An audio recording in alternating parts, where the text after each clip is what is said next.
네, 밤새워서 지켜보신 분들 많이 계실 겁니다. 저도 뭐 새벽에 일찍 깨가지고 봤습니다만, 정유신 서강대 경영학부 교수, 또 코차이 경제금융연구소 소장 연결해서 미국이 다시 한번 제로금리 유지하겠다, 그러면서도 내년 뭐 후년까지 얼마 올리겠다 이렇게 발표했는데, 그 얘기를 들어보겠습니다. 교수님 안녕하십니까?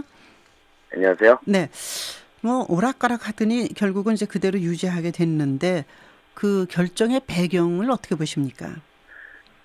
뭐 사실은 진짜 말씀하신 대로 오락가락했죠. 네. 뭐 주식 쪽에 계신 분들은 금리 인상을 유보할 거다. 또 이제 채권 쪽에 계신 분들은 사실은 뭐 금리 인상할 수 있는 게 높다. 네. 어제만 해도 이제 오전장 그 주식시장 같은 경우에는 이제 금리 인상이 유보될 거라는 그런 기대 때문에 좀 오르기도 하고, 그러다가 전 세계 시장이요. 오후에는 또 금리 인상 가능성이 굉장히 높아졌다. 그래서 또, 뭐, 중국 주가 같은 경우는 어저께 막판에 굉장히 떨어졌었죠. 네. 굉장히 그야말로 뭐, 혼자였는데, 네. 미국 경제 지표를 보게 되면 사실 이제 금리 인상을 지지하는 파트하고 금리 인상을 유보하는, 동결하는 그런 파트가 팽팽했었어요. 그러니까 뭐 고용 지표라든지 소비자 신뢰 지수, 이런 쪽에서는 이제, 나름대로, 모양새가 좋게 나왔었고, 그런 이제 물가 쪽, 경기 회복이 계속 유지될 수 있느냐, 이제 이런 부분이 이제 고용하고 물가 두 가지 지표가 굉장히 중요한데, 물가 쪽은 사실 7월 달에도 뭐, 소비 지출 물가가 5년 만에 굉장히 나쁜 모습을 보여가지고, 낮은 거죠. 그래서 걱정이 있었는데, 이제 또 8월 달에도 약간 그 소비자 물가가 정화될 비중은 또 나쁘게 나와서, 경기 회복이 이렇게 여의치 않다. 이제 이런 그 국내 요소도 있었고, 뭐 지난달에 또 이제 그 중국이 위안화를 절하하지 않았습니까? 위안화 절하 효과가 실질적으로 이제 미국 금리 인상 효과를 가름했다. 그러니까 결국 이제 위안화가 절하했다는 얘기는 달러가 상대적으로 강세가 됐다는 얘기잖아요. 그렇죠.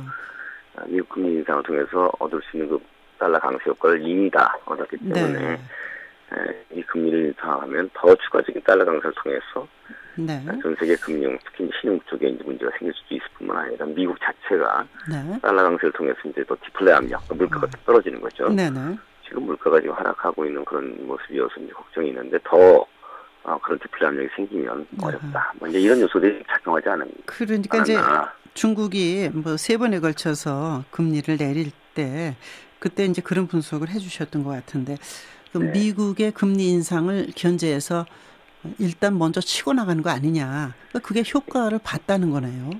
사실 그거에 대해서는 이제 좀 뭐 아이러니컬하지만 두 가지 반대되는 의견이 있어요. 그러니까 뭐 오히려 이제 미국하고 중국하고 좀 서로 공조를 해서 미국이 금리 인상할 것 조만간에 한다. 그러니까 중국은 위안화를 갖다 사전에 절하함으로 해서 그 충격을 좀 완화하겠다. 이렇게 이제 해석하는 쪽도 있고, 그걸 읽고 중국이 위안화 절하 갖다 먼저 사전에, 지금 저는 사실 그렇게 생각하는 파트입니다만은 선수를 쳤다. 이렇게 생각하는데, 저는 사실 후자적 생각을 하고 있습니다. 왜냐하면 공조했다고 생각할 수 있지만 실질적으로 이제 중국이 위안화 절하 갖다 먼저 함으로 해서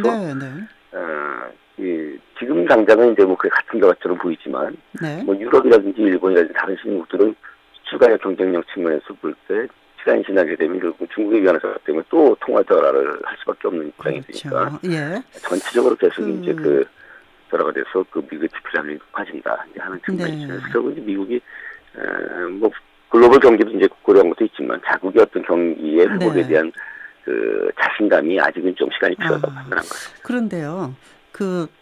그런데 뭐 지금은 그렇지만 곧 올릴 거라는 걸 예시하지 않았습니까?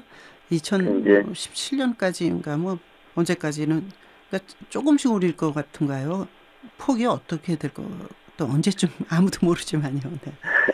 원래 이제 미국이 그 금리를 떨어뜨리고 올리고 할 때는 사실 수년에 걸쳐서 이렇게 떨어뜨리고 올리고 과거의 경험을 보게 되면 또 그렇게 해야 되고, 이게 2008년 그 리만 사태 난 다음에 사실 계속 떨어뜨려 온 거기 때문에 턴을 하게 되면 이제 상당 기간 동안 올릴 수밖에 없는 건데, 지금 어떤 그런 경기 회복 속도라든지 이런 거 보게 되면 또 그리고 옐렌의 그런 어떤 그 스탠스, 비교적 이제 보수이고 좀 위험을 갖다가 돌달 두들기면서 하는 스타일 아니겠습니까?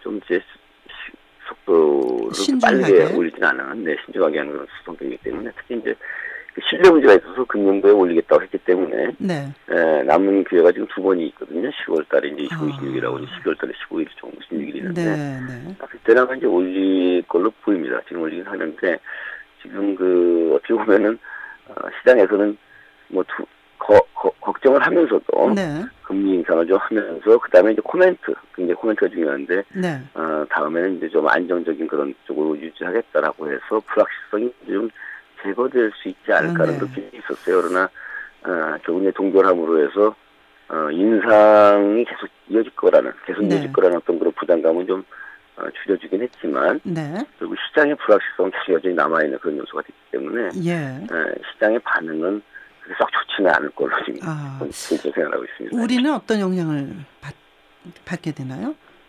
그러니까 이제, 이번에 이제, 인상을 하고 나서, 향후에 또 계속 인상할 수 있는 그런 길이 열려있다, 이렇게 하게 되면, 미금리 인상이 이제 본격적으로 이제 올라갈 수 있는 그런, 문호를 터는 거죠. 그렇게 되면 사실은 좀 부담이 많이 생기는데, 그거보다는 아니지만, 그러나 이제 금리 인상을 나와서 향후에 추가적인 인상은 물가 기조를 봐가면서, 그게 확인될 경우에 하겠다. 이렇게 해서 불확실성을 제거한 것보다는, 지금 상태는 이제, 불확실성이 계속 남아있는 상태이기 때문에, 오히려 이제 기존의 어떤 그런 불안감은 여전히 남아있는 겁니다. 어저께가, 미국 같은 경우에는 이제 금융 같은 경우는 지금 주가가 많이 하락하고 있지 않습니까? 그래서, 결국 이제 금리가 나름대로 올라가면서 경기가 회복되는 걸 확인하는.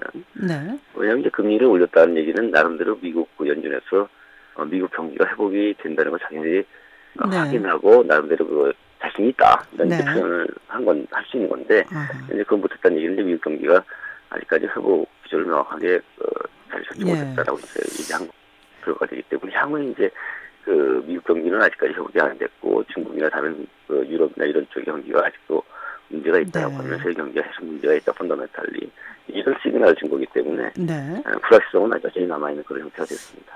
거기 연방준비제도 이사회의 회원이라 할까, 이사 12명인데 지금 10명밖에 없다 그러더라고요. 근데 9대 1로 9명이 그냥 가자고 1명이 안 된다 이렇게 했다니까 굉장히 큰 숫자가 그냥 금리 유지하자 이쪽에 손을 들어준 거네요. 자기네 경기에 대해서는 지금 아직까지 확인이 안 된 거죠. 신흥국이라고 그럴까? 그런 쪽에도 영향이 있겠죠?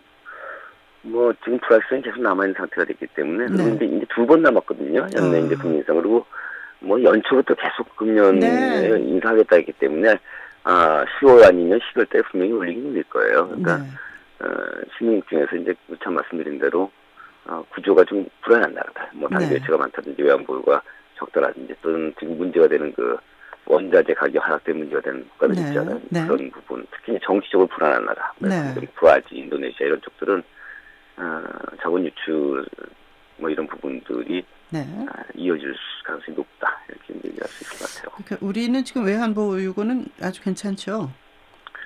외환보유고는 이제 3천억 달러 정도 있으니까 나름대로 이제 탄탄한 편이라고 할 수 있습니다. 그런데 이제 항상 제가 외환보유고 할 때 말씀드리는데 중요한 포인트가 외환보유고가 꼭 무역 수집만 해서 결정되는 게 아니라 자본 수집 쪽이 있거든요. 이제 금융 측면에서 봤을 때 외국인들이 우리나라 주식이 매력이 있어 또는 채권이 매력이 있어갖고 달러를 팔고 원화를 사가지고 들어오는 그런 외환보유고가 있습니다. 그러니까 그런 부분들이 꽤 있기 때문에 이거는 결국 이제 무역 상품 쪽에 상황이 좋지 않아서 나빠지는 것 말고도 우리나라의 어떤 경제나 주시장이나 금융시장이 나빠고 기대를 해서 나갈 수도 있기 때문에 외환보유고의 어떤 3천억 달러가 순수하게 어떤 그런 탄탄한 우리 신흥경제만 말하는 것이라는 건 아니에요. 그래서 안 좋아질 경우에는 예컨대 무역 수지 쪽이 안 좋아진과 동시에 자본 수지 쪽도 안 좋아지기 때문에 그런 부분도 좀 유의할 필요가 있겠습니다. 알겠습니다. 급한 불은 살짝 껐지만 계속 이제 불길이 올라오는 상태다 이렇게 보여지네요. 오늘 말씀 고맙습니다. 감사합니다. 서강대 정유신 경영학부 교수였습니다.